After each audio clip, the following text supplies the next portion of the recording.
I am what you might consider a typical NCSY story.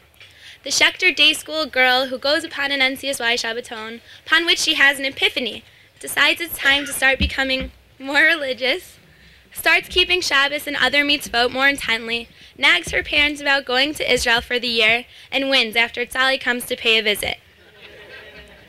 But what I've learned throughout my 18 months in NCSY is that despite how typical my story might sound, everyone in NCSY is extraordinary.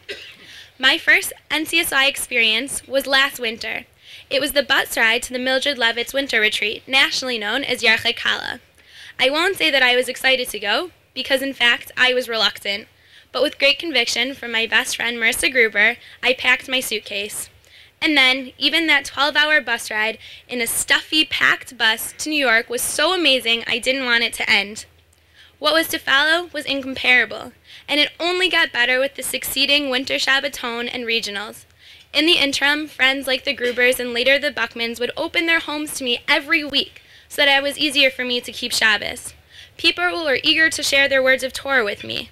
It was a Jewish community unlike any other I'd experienced before, but knew immediately that I had to be a part of. In the Parsha this week, Parshat Slachacha, we read about Yehoshua ben Nun and Kalev ben Yefune, who were the only two messengers that reported back to the people of Israel truthfully after being sent on a mission to survey the land. While the others told of unbeatable inhabitants, Yehoshua and Kalev found a treasure. They didn't see a dead end. They saw a beautiful land flowing with milk and honey. I used to look at NCSY and see nothing more than a group of Orthodox kids who I would never fit in with. They were my Anakites, a group of people I would never be a part of. I remember Rabbi Paley coming to school almost every day with hundreds of flyers that were always ultimately left on the tables and thrown into the garbage.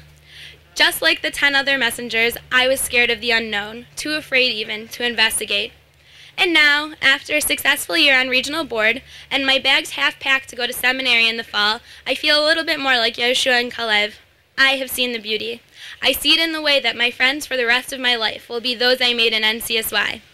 I see it in the way that this past year I was the one handing out those flyers. I see it in Rabbi Paley's determination and resilience. And even though he might not be spending as much time in NCSY anymore, he has undoubtedly touched the lives of so many. Because of him, at least 20, but usually closer to 40 students gather each week for Latin learning at Barnes & Noble. And do not think that these are any typical kids, because each has a different background and a different story to tell, but is brought together every Wednesday night to listen to Rabbi Paley impart his words of Torah. Having once led Latin learning for myself, I can personally attest that this is no easy feat. For his purpose and fortitude, I will always be grateful. Yehoshua and Kalev saw the beauty of Israel, and while I've seen Israel myself, I have also seen hundreds of kids locking arms during ebbing, singing out to Israel and to brotherhood. I have seen them maturing and growing, facing predicaments well beyond their years, and getting through everything with help from each other and faith in God.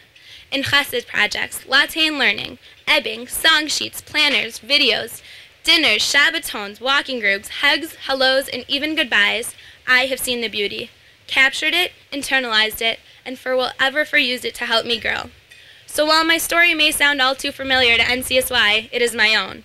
I will continue to fill its pages with words of Torah and tales of friendship and faith.